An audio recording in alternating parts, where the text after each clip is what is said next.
कि आम आदमी पार्टी दिल्ली, हरियाणा, गुजरात,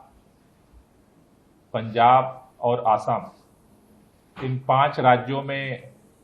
आम आदमी पार्टी की उम्मीदवार इंडिया गठबंधन के तहत खड़ी कर रही है। जैसा पहले ही गुजरात के अंदर हमने भरूच से और भावनगर से उम्मीदवार घोषित किए थे, आज दिल्ली से चारों लोकसभा सीट जहां से इंडिया गठबंधन में आम आदमी पार्टी के उम्मीदवार खड़ा करने का निर्णय हुआ था, उसमें खास तौर से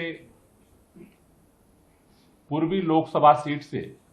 आम आदमी पार्टी ने एक ऐतिहासिक आज फैसला किया है। पीएससी के अंदर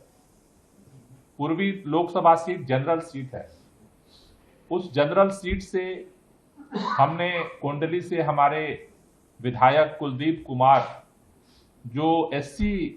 कैटेगरी से रिजर्व कैटेगरी से आते हैं, उनको लड़ाने का निर्णय किया है, जो एक ऐतिहासिक फैसला है। शायद दिल्ली में पहली बार किसी जनरल सीट से एक रिजर्व कैटेगरी के कैंडिडेट को खड़ा करने का कोई पार्टी निर्णय ले रही है। दूसरी तरफ मालवीय नगर से सोमनाथ भारती जी, जो हमारे आज की तारीख में जल बोर्ड के उपाध्यक्ष हैं, पूर्व मंत्री रहे हैं दिल्ली के अंदर, उनको कैंडिडेट बनाया है। साउथ से सहीराम पहलवान, जो तुगलकाबाद से लगातार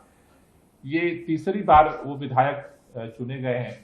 और ग्रासरूट स्तर पे, जमीनी स्तर पे जिन्होंने काउंसलर के चुनाव से लेकर के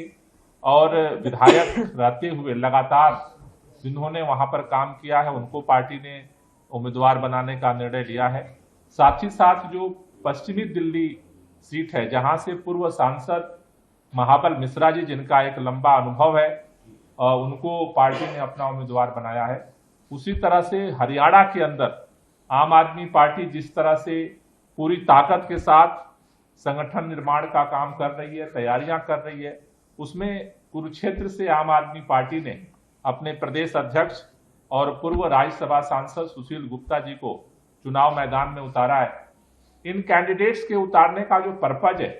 कि कैसे जो आम आदमी पार्टी के हिस्से में सीट आई है।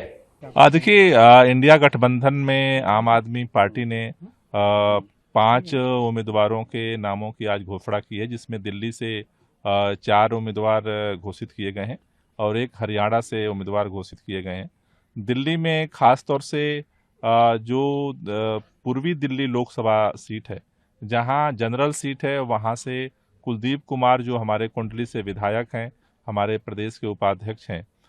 उनको आम आदमी पार्टी ने अपना कैंडिडेट घोषित आज किया है, जो कि एक रिजर्व कैटेगरी से आते हैं। जो एक बड़ा फैसला पार्टी ने लिया है कि एक जनरल सीट से एक रिजर्व कैंडिडेट को, एक दलित समाज के कैंडिडेट को जो है चुनाव लड़ाने का निर्णय लिया है। साथ ही साथ जो है नई दिल्ली से सोमनाथ भारती जी को उम्मीदवार घोषित किया है, पश्चिमी से महाबल मिश्रा जी को उम्मीदवार घोषित किया है, और साउथ से सहीराम पहलवान जी, जो हमारे विधायक हैं, जो लगातार जमीन पे सक्रिय रहते हैं, तो जमीन से जुड़े हुए नेताओं को आज पार्टी ने निर्णय लिया है। और हरियाणा से हमारे प्रदेश अध्यक्ष और पूर्व सांसद सुशील गुप्ता जी को उम्मीदवार बनाया है, जिसका एक ही मकसद है कि मजबूती से चुनाव लड़ा जाए और इस चुनाव को जीत करके और जो इंडिया गठबंधन उसे मजबूत किया जाए। आम आदमी पार्टी क्योंकि पहली बार दिल्ली में इस तरह से गठबंधन में चुनाव लड़ रही है लोकसभा चुनाव के लिए, लेकिन आप लोग कहते रहे हैं कि हम लोगों से सुझाव लेते हैं, जनता की राय लेते हैं, क्या कुछ क्राइटेरिया रहा आप लोगों के इस निर्णय का? देखिए, जो कैंडिडेट्स का निर्णय लिया है हमने, उसमें सबसे बड़ा क्राइटेरिया है, दिल्ली के अंदर एक बात सरेआम है कि भाजपा के 10 साल से जो सांसद रहे हैं, वो न तो जनता में दिखते हैं, न तो कोई काम करते हैं। तो पार्टी ने ये निर्णय लिया कि जमीन से जुड़े हुए जो लीडर्स हैं, जो जनता के बीच में 24 घंटे रहते हैं और जनता के लिए काम करते हैं, ऐसे उम्मीदवारों को जो है कैंडिडेट बनाया है, जो इस दिल्ली के लोगों की डिमांड थी। लेकिन आपने ज्यादातर विधायकों को ही इसके लिए चुना है। इसलिए चुना है कि उनके काम की एक पहचान है, लोग उनके काम को जानते हैं, लोगों को एक भरोसा है, क्योंकि एक ही बात लोग कहते हैं कि दिल्ली में जो भाजपा के सांसद है कोई काम नहीं करते,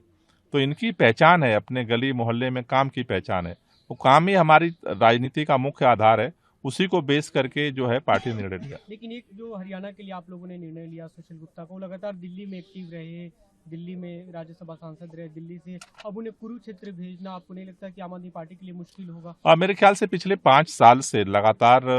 राज्यसभा सांसद बनने के बाद से ही सुशील गुप्ता जी जो है वो हरियाणा में सक्रिय हैं। हरियाणा के आज हमारे वो प्रदेश अध्यक्ष हैं। मुझे लगता है कि उसका काफी सकारात्मक जो है वो परिणाम आएगा।